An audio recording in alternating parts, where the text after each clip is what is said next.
Hello and welcome! Silrace here with Referral League, and I am playing Uther, so finally I get to play a support.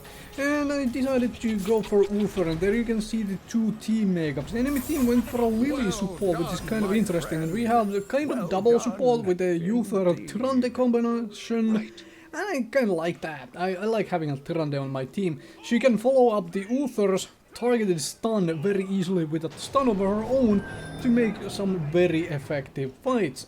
Well, lately I have had a little bit of problems with some uploads because, well, had upload issues firstly. Had my, well, connection breaking up on me, so couldn't truly upload stuff very well. And also I did upgrade finally to Windows 10 because all stable drivers for everything is out and all the things related to that. So I finally upgraded that, and that took a little bit of time to get everything sorted, everything working at perfection again. So there hasn't been many videos of a late. And for that particular reason, I am gonna put out a whole bunch of Hero League videos this particular weekend. At least that is the plan at this moment when I'm making this video. Let's see if that plan comes to fruition. This Raynor should be coming to contest me much earlier here, but I am okay. You guys can block me all you want because I have health coming. I'm gonna pop up a heal here, and they just kind of ignore me after I managed to steal a coin from them.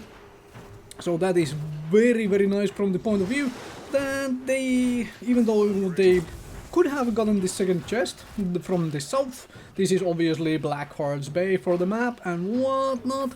So if they had gotten that particular chest, they would not still have gotten 10 coins. So they couldn't take the entire first turning. And then there is ETC who actually got the bottom chest. So wanting to turn coins in, and this is one of those situations where I am actually not sure what my team is doing, because you don't really have a need to turn in coins before you actually have 10 coins. So nobody was soaking lanes, so they don't have enough. It's like that, simple as that. It's like you can just as well try and hold on to your coins until you have enough for a turn-in. Then force a fight. Obviously you have to be really careful with that fight, and so if you manage to turn your coins in, but if you have people contesting your particular turn-in anyway, then just walk out of there. If the enemy doesn't have enough for a turn-in anyways, yeah. Also, this is kind of annoying for me because I am the team support. I would love to be with the team for these team fights. However, I was the only one soaking lanes here. And we're not at all near level 10 yet. So I do kind of need this XP. Like, we do need XP from soaking the lanes. So now I'm gonna join here because Murky is at least, you know, soaking lanes. I'm gonna join in here to try and do stuff. Let's see, can we pull up a Johanna kill? That would be fan-freaking-tastic. And that seems to be almost the course of action. I am chasing way too hard here. I got blinded, but managed to get the kill. And I can heal stuff up, and these guys are also kind of chasing hard. I do almost have my stun, but I'm gonna back off. I'm gonna turn in these coins. I managed to pick up the two others, so yeah. So as I said, people play this map many different ways, and the way I just feel about Blackheart's Bay is that, like, you have no real rush to try to turn in your coins until you have the required amount of coins to make the shots happen. So yeah. That's just how I feel about it. I'm not really gonna talk too much about Uther's abilities and whatnot. Yes, I saw the Zeratul there, so I wanted to pop him out of stealth. And I wasn't actually sure if I actually managed to hit him before he, like, smacked me out of his stealth anyway. So, yeah, there is Zeratul again walking around. Let's just pop him out of the stealth again. Because that's what we do here. We are, after all, might heal Murky. Yeah, let's heal Murky. Yeah, this is post-gameplay commentary obviously, because as I explained on my first Hero League video, I do want to concentrate a little harder on these Hero League maps or matches. So I do want to concentrate a little bit harder, and that means that I'm gonna play them, record them first, and then I'm gonna do commentary on them. So I am not distracting myself with commentary while I am playing. We managed to outplay that nicely, got all the coins, which is really, really nifty. I'm just gonna walk out of here. So I didn't have to burn my shield. I was kind of sure I would have had to burn my shield, but did not have to. Did not have to. I could have maybe saved Murky with the shield, but frankly, in my honest opinion, I don't think Murky is worth saving with the shield.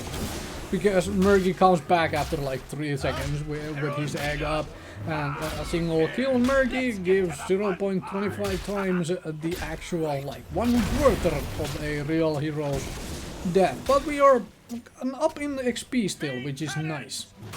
And that's exactly how I want it to be. And most of that XP lead actually comes, if you look at it, from the fact that I was still running solo around the top and mid lanes, while the entire enemy team was fighting the 4 guys of ours in the bot lane back then. That's basically still what this XP difference is.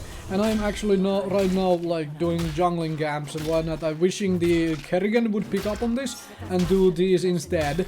But since nobody else is doing coin camps at the moment, I am gonna take the closest coin camp as it spawns. Simple as that. Now I have coins. Have coins, and we actually managed to get a nice turn in here. I'm just gonna stun Joanna, try to make sure that Tyrande gets out alive. Yeah. I do like Uther. I do like Uther. There is just so many people typically playing Uther, and now I don't see anybody on the map, but I'm gonna try this anyways. So, it's like, I don't know where the Zeratul is. Can I get the 4 coins turned in? Yep. And this is how you turn in coins. Unless you have enough. Well, I'm gonna repeat this once more time, because this is how I feel about it. Like, you take your chances and you turn in those coins when you feel you have the freedom to do so. In that situation, at first I only saw Lily, but at this point in the game I don't think Lily runs anywhere alone. So then there showed up the 2 other guys, and suddenly I have the freedom to turn these in. I didn't see Zeratul, but... So Zeratul could have come gank me, but I can live from Zeratul at this level range still. And then there we go, we have our barrage. So yeah. However, you don't really need to do that when you don't have enough coins yet for a full turn in. You don't need to try and turn in those coins and like force the engages and when there is a shield on the tank who is going in first. And I really should be saving Kerrigan here. I'm trying to do that as best as I can, and Joanna is trying to smack me, and there's a very, very nice stun follow-up by the Tyrande, and I managed to run away. But can I save Kerrigan? Yeah, I can try, and I managed to make her live just a bit longer here. And she also gets out alive, which is fantastic. Fantastic. So yeah, well, I love team fights like that, which actually are very on the edge. It's like rolling on over the enemy team is, well, obviously preferable, because that means you're winning. But I really enjoy intense, hard team fights. So Uther is quite capable of taking camps solo like this, because of the amount of healing he can do, and also because you have an AoE attack in the, well, attack and a heal in your second ability, which is typically the W, but not with my keybinds, because I am using keybinds like this. That's just how I prefer to play my games. There are now chests, and I'm debating, do I leave this, but I don't have the mana for a chest fight anyways. So I am gonna go finish this thing up, get the couple coins from this, and then go and join the fights and so forth. So I get a couple of those things, and I really need to half stone here. So bad timing for me, essentially. So kind of my fault, I was doing that all solo and not paying attention to when the chest would be spawning. But, well, we got at least siege camp doing some good here. And the enemy finally gets their first barrage off. I am here. Oh, very nice, but we should have hit the Zeratul instead of hitting the Raynor, as in that owl. Can we get kills here? I could smack down some more stuff, and that was some very nice stuff by the Tyrande to follow up on those stuns. Unfortunately, they have very good disengages here, and there is not really that much we can do. I did tank the towers for quite a while, and then there are those Banshees, which the Tyrande just doesn't realize that she can kill the Banshees. It's like, just stun them. Like, just go, huh? Right, I can smack things around, and I can keep bloody blocking the Zeratul away. So yeah. Well, just why didn't you just kill the Banshees? Like, alright, like pop your stun on the Banshees as they fly towards you, and then you are free to run away, if nothing else. Nothing else. Hello, Zeratul. I know you can blink over the thing, and I was too slow to get the coins off you. That's a bit of my issue. I should have known he was there and not actually stopped at the little eyeball thing. Which is why I typically like to consider these kind of watchtowers more of a trap for you than actually being useful. Like, you stop in them, you are in full view of the enemy or whatnot, and then you're just like quite useless. But we did get the Zeratul kill, so that is positive, and I have to wait for the unstoppable to end before I even try landing my stun. But I have a couple of coins. Turn those in, and Murky turns in these coins, and we are almost at another turn in. So, fan-freaking-tastic. I'm gonna go for the other camp here, except Murky is obviously going to join me here too, so I can go help Murky up. Although Murky kills this kind of very small camps very quickly. Does not need help at all.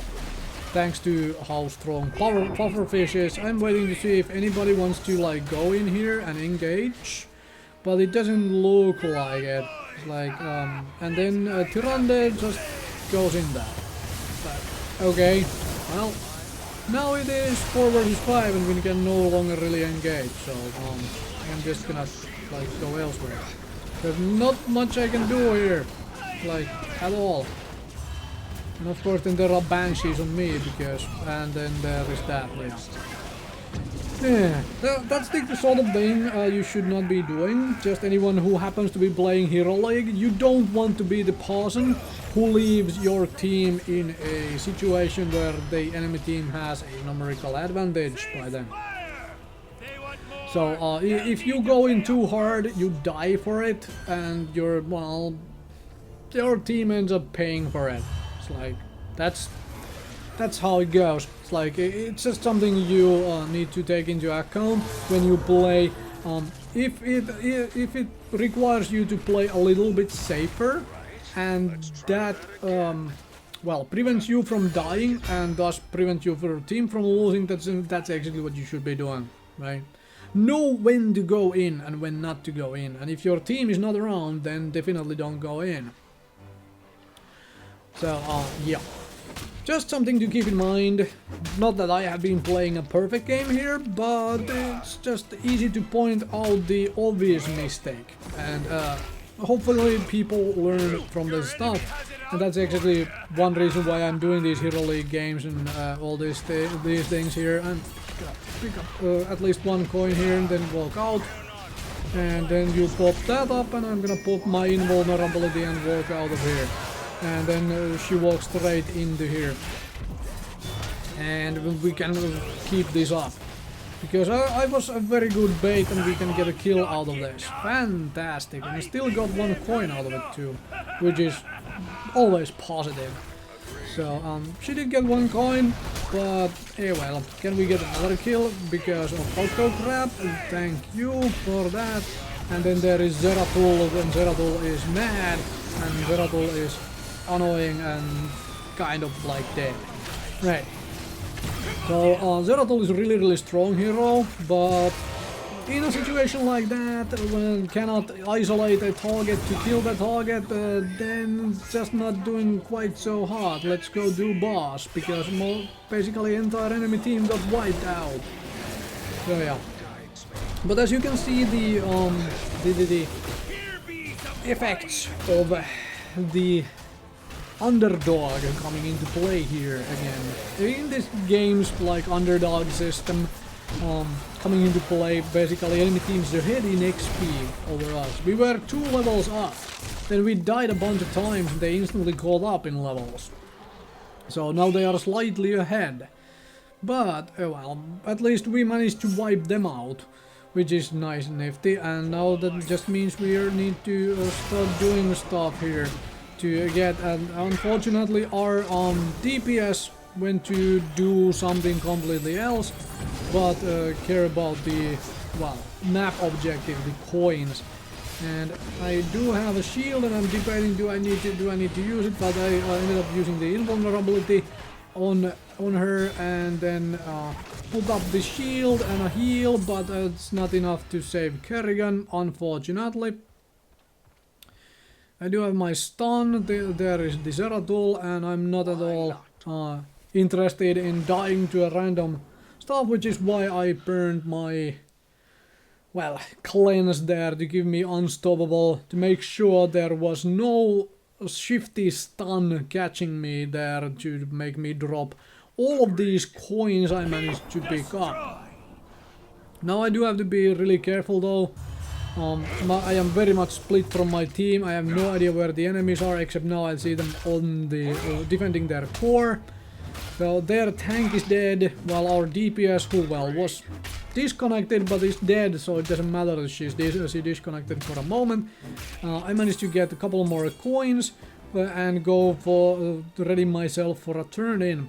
And they managed to take down the top keep of the enemy team, well, enemy top keep with that golem push, which is really nice. And I can get rid of my coins in peace, so I don't walk around with 8 coins. Because that would have been bad. That would have been really bad. Then get blown up. Would have been quite annoying. Right. So Tyrande stayed a little too long, got ganked at the end there. Kind of, well, always debatable how long you should stay. Like, it is always under debate, and like, should you stay for a longer time or should you not? Always a question. Like, in my honest opinion on the issue is to leave a little bit earlier than you think you have to. Because that way you at least don't get caught and ganked. Hopefully, at least not. So, when you are solo, it is probably better to retreat than get destroyed and then be one man down. Especially once the death timers start to get towards that 60 seconds and so on. Of course, Murky doesn't really suffer from any of that, as long as people don't destroy his egg. That's Murky for you, huh? Right, so they're pushing our bottom lane down here, and I am getting here to help Tyrande and all these folks here. I'm gonna save these guys, and very nice landing here for ETZ. Very nice baiting by the Tyrande, I suppose. And this would be dead enemy team, basically. Everybody but, well, one guy ran away, and then of course there was a Zeratul who never made it to the team fight. So managed to get something out of that, but would like to be able to push further this bottom lane, get down the second keep, and actually take down stuff. And let's go steal their siege camp. Although now I see where the Zeratul is, and he's there with the Murky, and then ETC comes in. So let's take down the siege camp so we get some nice push in. Because a couple of guys went for the Cruiser camp, we get a nice big push down the bottom lane with the siege camp and the bruiser camp both. So yeah, and of course boss is coming up, but chests are here. So let us take chests, let us do those things, and actually with just these coins on me and the ETC, this is a barrage. So let's get the barrage, get at least one chest. Right, then we are ahead in barrages as well, and of course Zeratul is here getting all the coins. Then he blinks away. Can we chase? People don't want to chase. I'm just gonna harass him a little and destroy a wall. Because mad at the walls were in my way. Die wall, right? Right, bad walls. Okay. So, Asmodan is very much out of position, that means it is dead Asmodan, right? Because Asmodan has no escape. It's like, can only walk away. Can only ever walk away, and Asmodan out of position, you're dead. So, don't get out of position on Asmodan if you play Asmodan. Because you're always going to leave your team in the, well, disadvantage then. Because you're out of position. And Raynor managed to get Octo grabbed and destroyed. Very nice about that. And of course, Joanna burned her unstoppable at the beginning of the fight. So I knew I could land that stun in complete peace. And then she's also standing in the Octo grab, and I'm just gonna go and smack around the Lily as well. While the rest of the team takes care of the Joanna. Now, two of the enemy keeps are down, and definitely could take boss, but we could just push for a win here as well, especially with the Lily kill. I could, like, please come push core with me, like, because you, I mean, look at the death timers, you don't need to at all go for the boss, but I guess people want to, but, well, let's push core down. Oops, I went way too close to the keep there. And then Asmodan comes in with his heroic ability. This is now too late because the enemy team is kind of respawning by the now and so forth. So this is a little too late. Should have gone for that push. We could very much have taken down the core in that time with everybody there. So now the game is dragging on, but yeah, well, it hasn't been won yet, but it is kind of closer to a victory here. At least, I mean, both teams have only one keep, that is the bottom lane keep, and this is now very obvious play, which is why I am hanging around in this smoke, because I want to see them coming in. Yeah, there they are coming in. Like, this is very obvious play to take the boss now. So there is global annihilation to help us do stuff. I couldn't save the EPCA, but we at least get something out of it as well. Burn all the cooldowns. People keep walking into all the AoE, and of course Murky dying does not mean one bit at this stage of the game. Let's push in with these guys. Burn all this stuff, and I honestly should have stunned Lily there, but her heroic ability was basically over at that point anyway, so interrupting the jug of 1,000 cups really didn't matter all that much. Chests. They have 3 guys dead, we can take chests, right? If we get both chests, we get the final keep down. Boss is pushing their core. I'm just gonna go for this chest while Tyrande is taking the top one. Right, that would be another straight up barrage. And barrages are nice because they will help you win the game, right? Because it's like basically free damage on the enemy buildings. Of course they do shoot at the every other building first before shooting at the core. So that is a little bit of an annoyance kind of, but at least I guess it's fair. So yeah, there we go with the barrage, and we have a whole bunch of coins left over, because we got both the chests. The entire enemy team has spawned at this point. We can take a siege camp, and maybe push down the bottom lane here. Murky is gonna go in and harass everybody, and our ETC is in the middle of them as well. Managed to get the Zeratul out of his stealth. And that probably means one dead Zeratul because he wasn't, well, close enough to the wall to really blink over it. And I'm just gonna walk in here, keep trying to smack people down, keep trying to heal people, and I'm probably gonna have to burn my invulnerability, but that is the game because of the top lane push. Thank you very much for watching some Hero League.